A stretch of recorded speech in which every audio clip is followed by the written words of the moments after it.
Illo.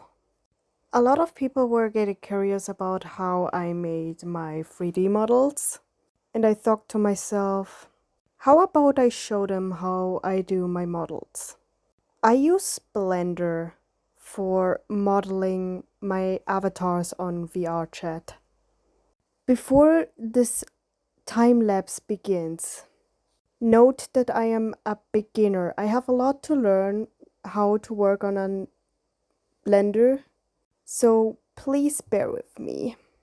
I am not fully experienced yet how to do stuff. And if you want to look for a tutorial, this is not the video. I can recommend you a lot of other VR chat avatar tutorials. Links are down in the description below.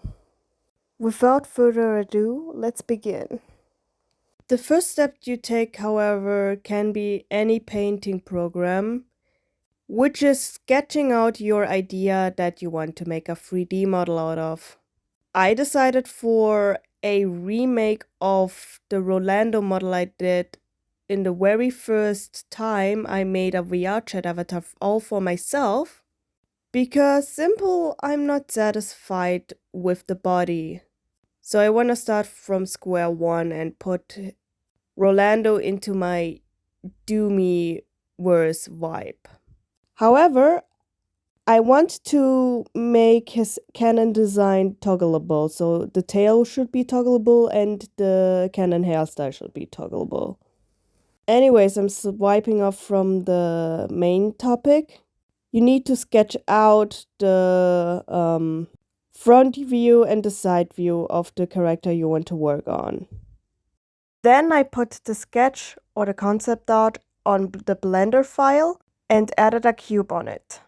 I was removing the previous cube, the light and the camera, so no issues would be happening. So then I removed all the faces and extruded the cube. The reason why I removed all the faces at the side is because I'm working with mirror modifier. Here you see that I'm extruding the leg and the neck.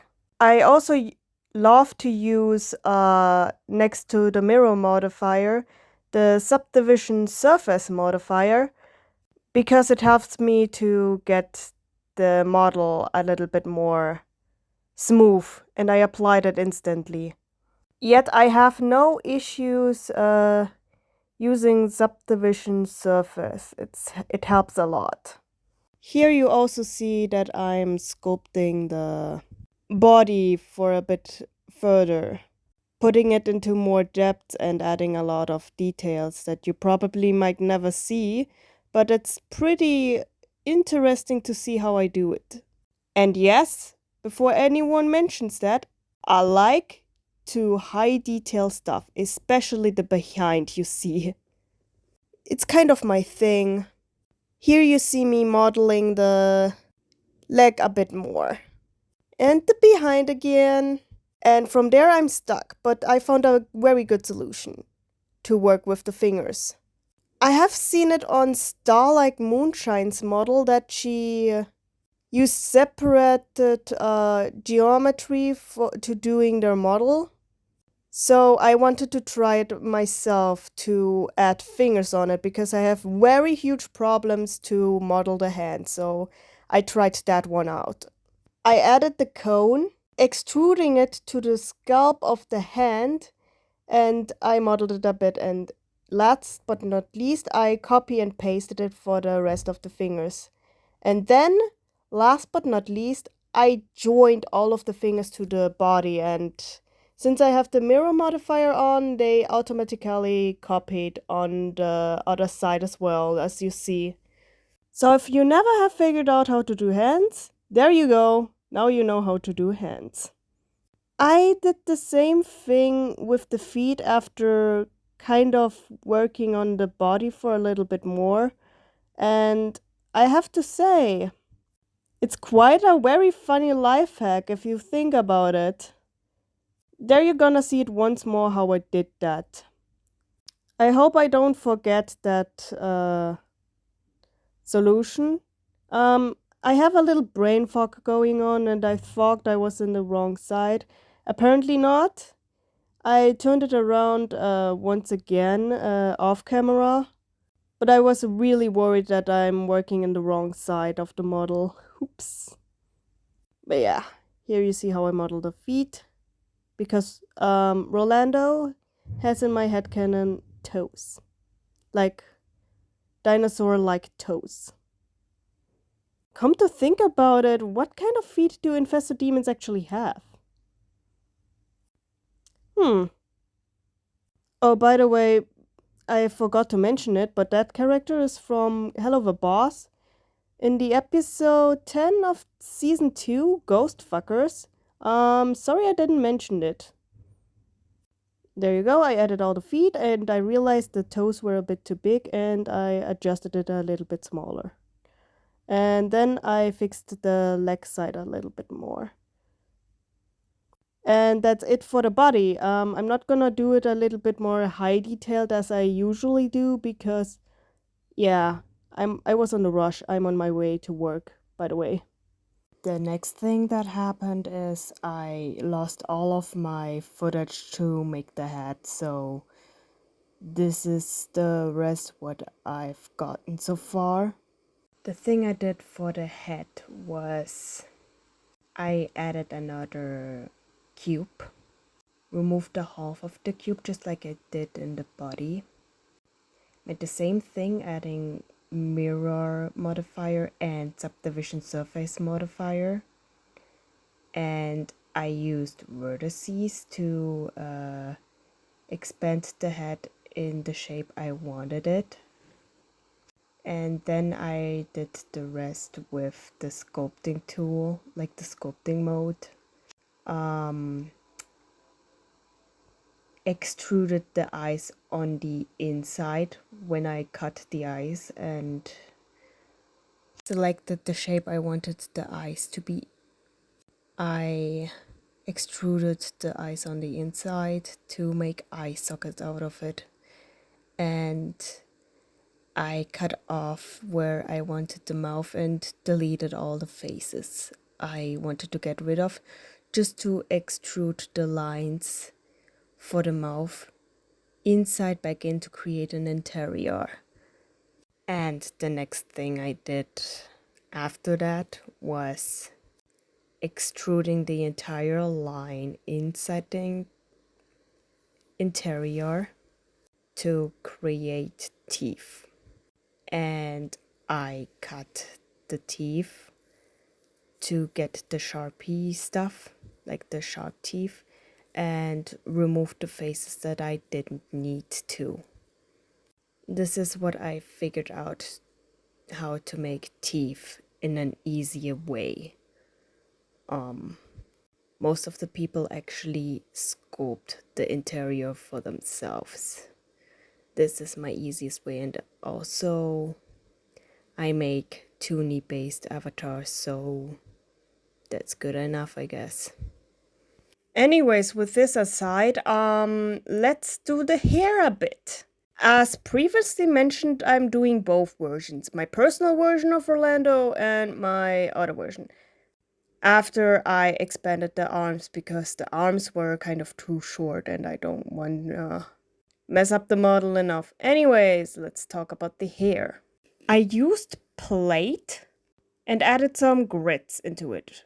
Like I cutted the model into the grits. And then I cut the form of the hair.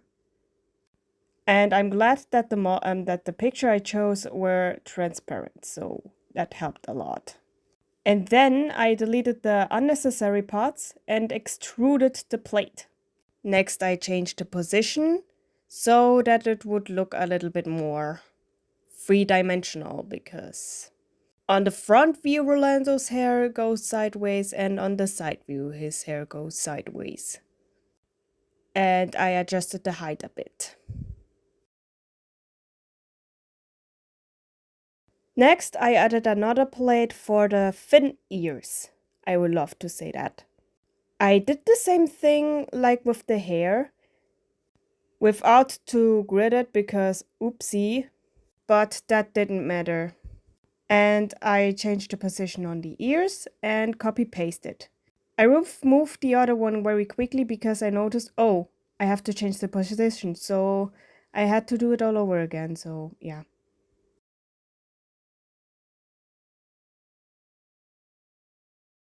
And now I'm doing this all over again with the back hair.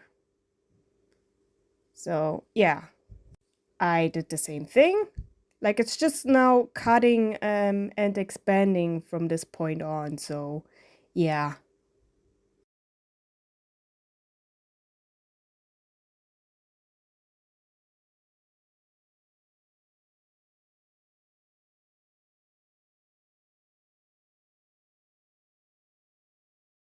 I had some issues going on, so I sculpted it out. And then I copied the back hair because I was lazy and added it into the back fin. Please ignore what you just have seen. It wasn't there. And on the hair, it wasn't there either. Just ignore it. Hehe. Anyways, let's do the Canon hairstyle.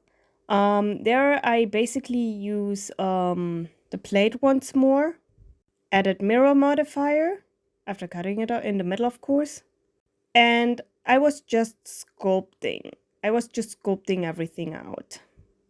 It was a lot of hard work sculpting it and model it to get the hair, like the back hair, into the shape I wanted. And then I copy paste the bangs because, yeah, that's how he had it in the Canon hairstyle. And then I joined the Canon hairstyle and called it Canon hairstyle. And the ones with the huge fin on the back hat is like the Doomy hairstyle, like the Doomy redesign hairstyle. Um, the video about my personal Rolando redesign, you can find it in the description below. I would love it if you have seen the video. Enough self-advertisement. It's now the turn of the tail. I used the same tactic like with the fingers earlier. I used a cone, put it on the hips I wanted, and in edit mode I put it in the length I wanted and extruded to the hips. And then I went to sculpting mode with the mirror on and I put it in the position I wanted. And yeah, it looked kind of funky, but please trust the process. I put it in the position I wanted, like the tail, and then I zoomed in to give the tail a bit more volume because it has flattened it a bit. So yeah, that's why I said trust the process. I know what I'm doing. And last but not least, I added the fin on his tail. The tail was the hardest to work with. And on some point, I kind of forgot that the mirror tool existed, so sorry. But it turned out great anyway, so yeah. I did the same thing here, like with the tail. I removed everything that I didn't need to.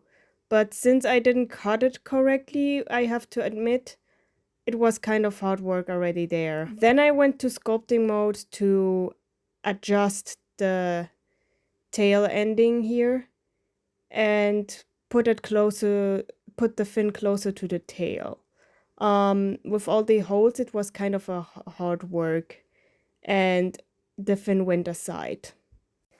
So we're finished with the modeling so far. I just added the eyes in here. Now what I need to do is UV mapping. I have two ways to UV map my textures and to add textures in. You can either use the high detailed hard part, or you can be just lazy and add squares onto the texture sheet and work yourself out and UV map yourself out. It's up to you.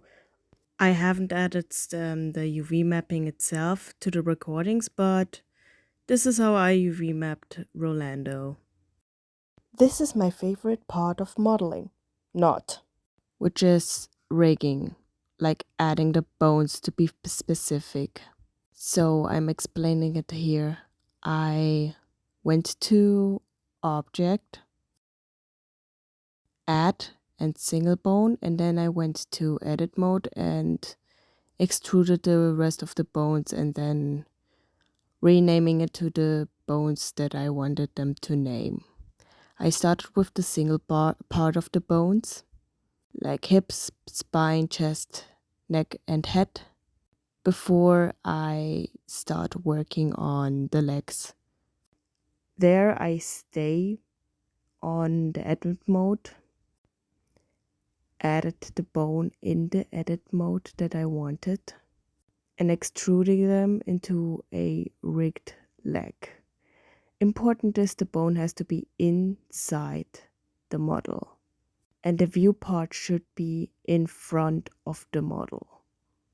Anyways, once you have started with the left leg or the left arm parts, you want to mirror it up once you're completely done with those parts, so you don't have to do it all over again. There is also prepared bones already for just specific for VRChat. It's free on Gumroad, but I've been rigging from scratch so much that I don't really care about that. Anyways, let's step aside and I let you watch the rest of the video.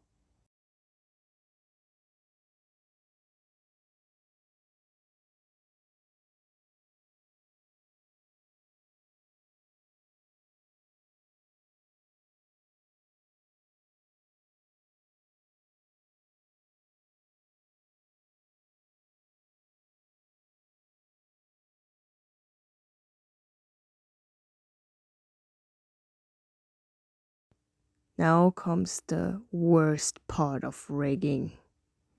The model is not fully rigged just because you added the bones in here. You have to put each part of the model, first adding the modifier, clicking on deform, and then clicking on armature. This is the first thing you need to do. And then you're ready to go to the worst part of making a model: weight painting. If there's any other word I could combine pain with painting, it is weight painting. Because once you mispainted the part of the bone you want to weight paint the model around, it's gonna mess up the process. And yet I still don't really trust blurring, honestly. But for weight painting, what you need to do is creating vertex groups and paint the part of the model on around the bone you want the bone to work with. Each vertex group is for each bone rigging, and in each vertex you have to weight paint around that bone you want to work on. Red is it should move, blue is it should not move. I hope I make sense. Sounds easy, but now imagine weight painting every part of the bones, even the fingers. Doesn't sound fun anymore, and the fingers is what I hate weight painting the most. And yes, hate is a strong word, but you will understand me why I said that. Here it already began the pain.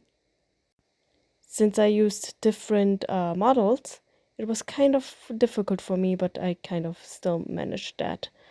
And here is when I start the real nightmare: weight painting the fingers. Before I'm gonna ramble around how much I hate weight painting, I better leave you with the process itself. This is like the last recording I did. I haven't talked about modeling the clothes and all that. So this is probably the last recording.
And this is the final result. I had to fix the model in the base model itself because the body was clipping through the clothes, but anything but that, it's all good. You can either find it in my website, like in the avatar website, or you can visit my avatar world. Without any more mention, I see you in the next video. See ya!